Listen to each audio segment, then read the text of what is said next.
Hello, everyone, and welcome to episode 15 of English with Tim, the podcast where you can improve your grammar and learn to really master English vocabulary. I'm Tim Sexton, a polyglot English teacher, writer, and world traveler from the U.S. I'm also the author of Words for the Test, where you can learn hundreds of words and expressions for talking about data for business or for IELTS Task 1 academic writing. You can find Words for Numbers at patreon.com/wordsfornumbers. This week, I'm going to do something a little bit different. No, it's going to be very different. I've talked about very serious stuff, grammar things and vocabulary and how to learn it and things that are happening inside of your brain and mechanisms and blah, blah, blah. This week, I'm going to do something else because I want to and I'm tired. And I think you'll be entertained. I hope you will be. So, the first thing is that I'll report something from my life, which is that for my birthday, which was at the end of April, I got some money and I chose to spend it on something called Wondrium. Wondrium is a website, streaming website, where you can watch video lectures by university professors. These aren't exactly university courses, but this website started off, maybe 25 years ago, as something rather different because, the internet wasn't as big a part of our lives as it is now. And at the time, you would buy, these DVD lectures and a book that came with the lectures, and you'd sit down and you'd watch them. And that content, well, it was about all kinds of topics. There was history, there was religion, there was philosophy, cooking, travel, you name it. It was all there. And so some years ago, maybe 3 or 4 years ago, they transferred most or all of that material to Wondrium. And before, you would have to spend about $250 or so in strong $1999 to get a lecture set. And now it's like, to sign up, it's like $166 for 2 years. I know this sounds like an advertisement. It's totally not. So anyway, I subscribed and I started watching some different lectures. In the beginning, I tried to watch about one lecture per day, and they're typically about 25 or 30 minutes. And I chose to watch one on language histories of the world, which was really interesting. And it wasn't too hard to watch because I knew some of the material. Some of it was unfamiliar. Language families in the Pacific Islands. I'm lost. It's talking about relationships between these different language families, subfamilies, and it was kind of confusing at times, but that's, natural when you go into new material.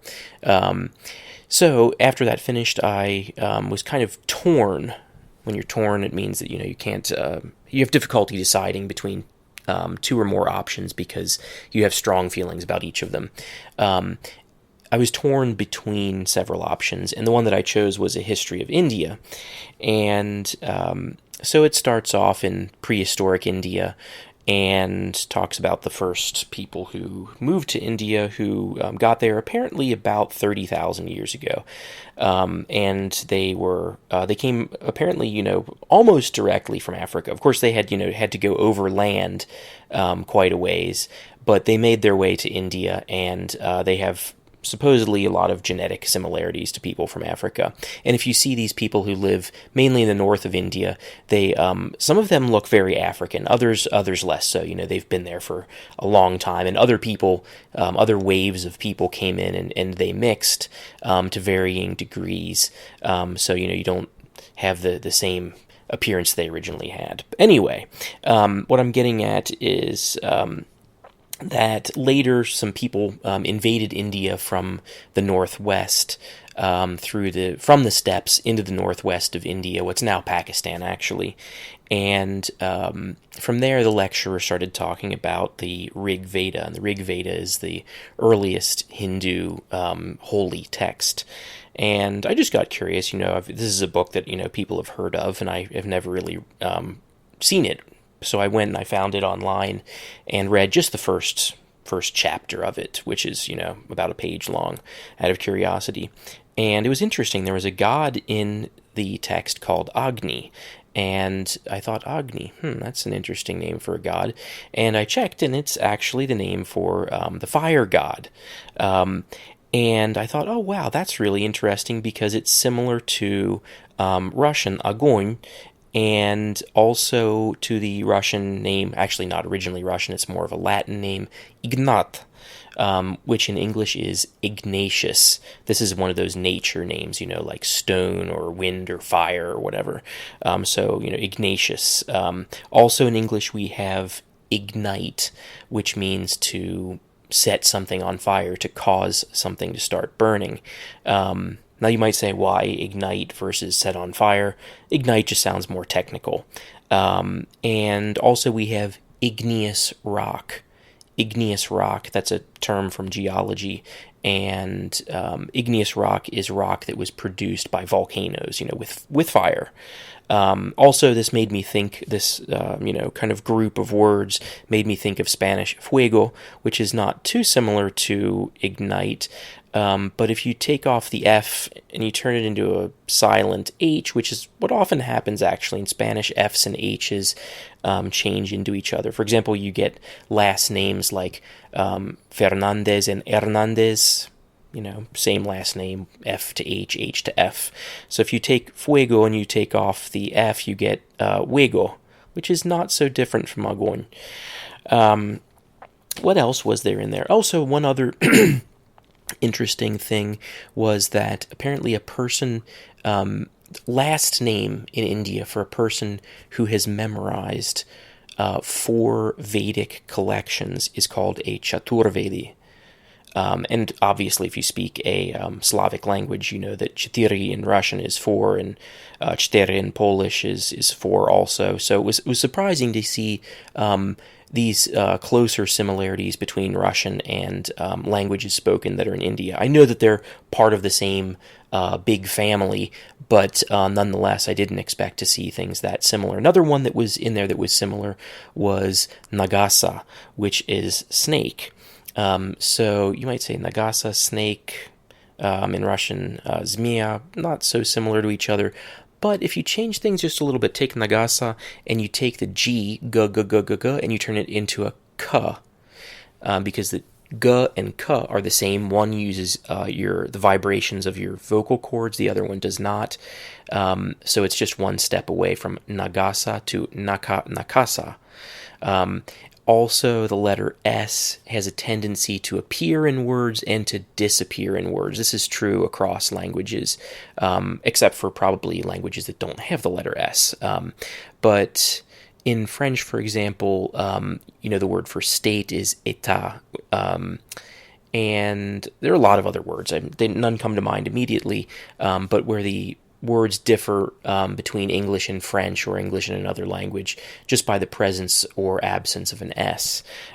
So you have Nagasa, which again we transformed into Nakasa with the K, and then you just put an S on the beginning, Snakasa. So you're getting a lot closer to snake. Also, it's kind of similar to Russian Zmia a little bit.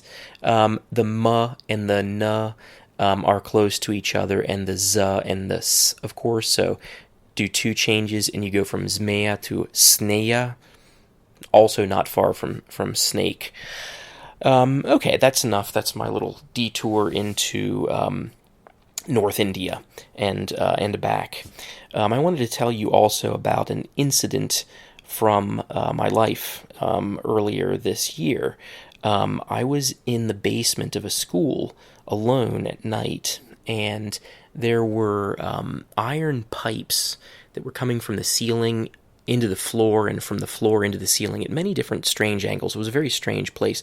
The floor of the place was very rough, and it was dark in there, and there was also a room that was kind of sticking out from the wall, also made of very crude poured concrete, and there was a window with prison bars on it, and I walked towards the window, and as I was walking, I realized that I had no shoes on because the floor was very rough, and I felt a very evil presence inside of this room, and I didn't know what to do except that I wanted to warn everyone, which was a strange thing to want because no one was there except for me and this presence, if indeed anything was there.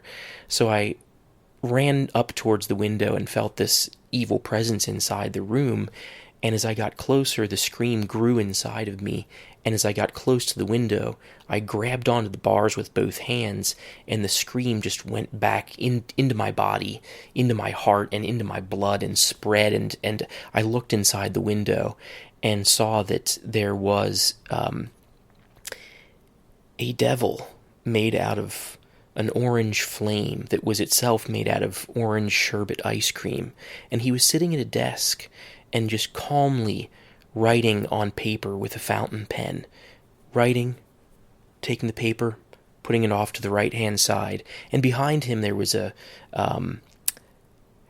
bookshelf full of several books. And this was the point when I woke up. And I was quite cold. It gave me the chills thinking about this, made me quite afraid. I often have nightmares, but I usually enjoy them, actually. If I describe to you just the content of what happened in the nightmare, you would say, that sounds pretty bad, Tim. But in reality, I wake up and feel really relaxed and generally write them down. That's more or less what I did in this case. And I thought about this. I've thought about the ice cream devil many times since then. And the ice cream devil, well, I think his power and what made him so terrifying was simply his ability to silence anyone who would warn. He couldn't actually do anything, it seems, but just his ability to silence you and make you know that he exists, but make you unable to talk about him, was quite frightening. Another thing that happened, well, I was talking with my uncle, who is a nurse, and he told me a story about what happened when he went to work one day several months ago. He was working, and unexpectedly a man ran into the hospital where my uncle was, and the man had blood all over his arms. And he said, come to the parking lot. It was an underground parking garage. Come to the parking lot. You've got to help me. Come on now. And my uncle was, he's used to seeing things. He's a medical professional, but this was different. So he reluctantly followed this man down the steps into the parking garage, and there was blood all over the floor. And the guy was apologizing. I'm so sorry. I made such a mess. And the man explained that while he was driving to the hospital, well, my uncle was obviously expecting a dead body. While this guy was driving to the hospital, he had run into a deer and killed it. And he was going to the hospital because his wife was going to give birth to their baby. And this man did not want to lose the meat. So he took the dead deer, brought it to the hospital, skinned it, removed the skin from it, in the parking garage, while his wife was threatening to give birth in the back of the car. So, I want to tell you another story. In this case, it's about a workplace where I was many years ago. There was a factory that I worked at, and factory is being kind of generous because the place didn't have a roof. Well, parts of it had a roof, but the place where most of the employees did most of their work did not have a roof. Storage areas had roofs. And it's Ohio, Southwest Ohio, and it gets cold, not super cold, but it was, almost 16, 17 years ago. So it was colder back then, let's be real. And at times there was snow, and it was not a nice place to work. And I just wanted to tell you what was in the refrigerator at this place. The people who worked there were very blue collar. Blue collar means working class. A bunch of guys. I was the only one, I think, who had a college education, a full college education. And there was a lot of anger. There was one particular guy who got really angry one time, and he pushed a cylinder full of oxygen off of a platform. And this oxygen cylinder was about as tall as a person, and it had a little cylinder, another small cylinder on the top made out of a softer material, and it was about as thick around as a pencil, and this thing had maybe 28 atmospheres of pressure in it. And so when the thing fell, that second soft cylinder on the top broke off, and 28 atmospheres of pressure. 28. Sorry. What am I saying? It was 2,600 psi So 14, yeah, it was 280, something like 280 atmosphere, some outrageous amount of pressure inside. The valve, the cylinder on the top broke off, and it shot like a rocket across the parking lot, and I just ran. Um, and because I'd heard stories about this place, and people were, the other workers were standing on the platform up there and yelling, "Look at Tim run like a rabbit! Look at them run! Look at the coward run!" And when I came back, they said, "Actually, you did the right thing. We were making fun of you, but if you did exactly the right thing." So that's just one piece of the blue collar anger that was in evidence in this place. And no one ever took care of the refrigerator. And I would didn't want to store anything in there because I'd open it up and you'd have these bottles of sports drink and Sprite and Coca-Cola and that had been in there for so long that there was mold growing on them, and you could see these kind of ghostly, like wet blobs of black mold with their fingers hanging down into the clear sports drink. It was absolutely revolting. Revolting means completely disgusting. And so I took all of these things out and I threw them in the trash. And while I was doing this, there was a movie playing on the television, and it was a copy of Alien, the 1979 horror smash hit. And it was a copy of it starring Klaus Kinski. And I pointed that out. I said, "Guys, look, it's Klaus Kinski." And everybody just laughed at me because, they didn't have any idea who he was. And I cleaned out more mold, not just moldy, bottles with mold inside of them, but mold from inside of the refrigerator. I should have worn a mask. I probably gave myself permanent brain damage from being around this stuff. But the worst thing was these bags of bread. So there's a very common brand of bread in the United States. It's called Wonder Bread, and it's anything but a wonder, actually. It's just really soft, fluffy, white bread with, very little nutritional value. You could take it and, crumple it up into a little ball about as big as I don't know, maybe 2 centimeters around from one slice. And inside these bags of Wonder Bread, which had a kind of a blue and white checked pattern on them, the bread had completely turned to liquid, and there was just liquid mold and slime inside of the bag. And as I picked up the bag, I could feel the cold, rotten liquid flowing back and forth in there. I almost threw up, and I hope I didn't make you guys sick listening. But yeah, so I cleaned out the refrigerator at this place. I have one more thing I want to tell you, which is about my trip across France. In 2006, I walked across France. Maybe I told you about this or mentioned it. I walked from Normandy, northwest France, to Toulouse in the southwest, to Marseille in the southeast. I should have gone to Italy. I should have gone that extra 10 or 12 days at a fast walking speed and gone to Italy. But I can say that I walked across France. Anyway, there was a particular point in my trip where I was walking, and I had not had the opportunity to wash my clothing in about 4 wash cycles, or 4 cycles of wearing it, rather. And of course, the worst part of that is the socks. Now, I should have just been, more, I don't know, I should have just taken the socks and everything and thrown them in a sink somewhere in some provincial bathroom in some park and, washed them with hand soap. It would have been better than doing what I was doing, which was, it was not good. It was extremely uncomfortable. And so I was walking towards the end of the day. And, at the end of the day, around 4 o'clock, even if the sun's going to go down at 10, you are thinking in the back of your mind, it's starting to get dark, and I've got to, find a solution here. So I was walking along this river.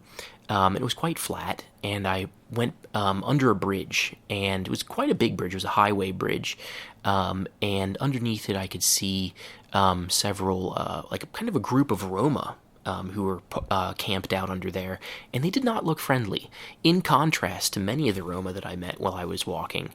In one case, I got quite sick, and I looked terrible, and they actually gave me 50 euros in cash. Yes, the Roma gave me 50 euros in cash. So as I was continuing, I walked along this road, and a car drove past. It was a black Clio, and inside was a man in his probably mid to late 40s. He was wearing a black silk dress shirt that was open at the chest, and he had a sunburnt chest, salt and pepper hair that was quite oily and curly on his chest and on his head, and aviator sunglasses. And he drove past at like a sub-bicycle speed. It was real slow, and he tracked me with his head, and I just thought, oh... I got a little bit ahead of myself, though. As I was walking before this, I saw along the river these very tall bushes, and they were very neatly cut, very neatly trimmed, and there were cars parked behind them. And I could see the cars, at times I could see the edge of the car, and the car would be shaking a little bit, it seemed to me. And I didn't understand what was happening. Then that guy drove past, and it all became clear. And so... it reminded me of a place in my hometown. It's called Burnett Woods. Burnett Woods is a place where gay guys meet and do whatever they want to do. And if you don't want to be around that, then you just don't go there. And so as this guy drove past, I thought, my God, it's like Burnett Woods. I've got to walk past this park as quickly as possible. I got to the end of the park. That guy left, and there was a nice tree, kind of small with some sand under it on the left-hand side of the road. On the right-hand side, there was a big triangular-shaped large garden or small farm with an older man tending the vegetables there. And I crossed the street and talked to him, and I said, is it okay if I put my tent up here? And he said, sure, no problem. And I asked him, is it going to be a problem with those guys? Do you think those guys will try to bother me? And he said, no, they just do whatever they want. They'll leave you alone, don't worry. And I thought, okay, this is good. Soon after, the guy came up in the black Clio, and he parked his car and came up and started speaking English to me. I speak some French, and so I was surprised, and I said, well, why are you speaking English to me? And he said, well, I can just tell you're from the United States. Maybe I have a look about me or the clothing, who knows. But he was very friendly, and he immediately asked me, where I'd come from and what I was doing, and I told him, I'm from Cincinnati, Ohio, and he said, Cincinnati, Ohio? Oh my God, I love Cincinnati, Ohio. Do you know Burnett Woods? And I thought, oh my God. And I said, I've heard of it, but I've never been. I've never been there. Only heard of it. And he said, do you want to sleep in my mom's house? And before I could say no, he picked up his phone and called his mother, and his mother was arguing with him. No, I don't want to do it. And he said, Mom, this is not some prince I'm trying to bring home and make love to. Don't you understand? This is a boy from Cincinnati, Ohio. This is the chance of a lifetime. Don't you understand? And she said, no, say no, say no, say tout. And he hung up the phone, and right after he hung up the phone, he said, that bitch.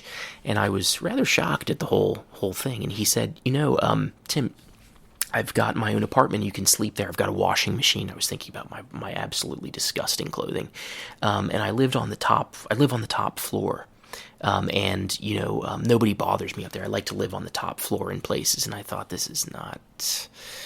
Probably doesn't want to do anything bad. He seemed like he was okay, but come on, what was he doing in this place? And it was a little bit sketchy. Sketchy means uncertain or dangerous.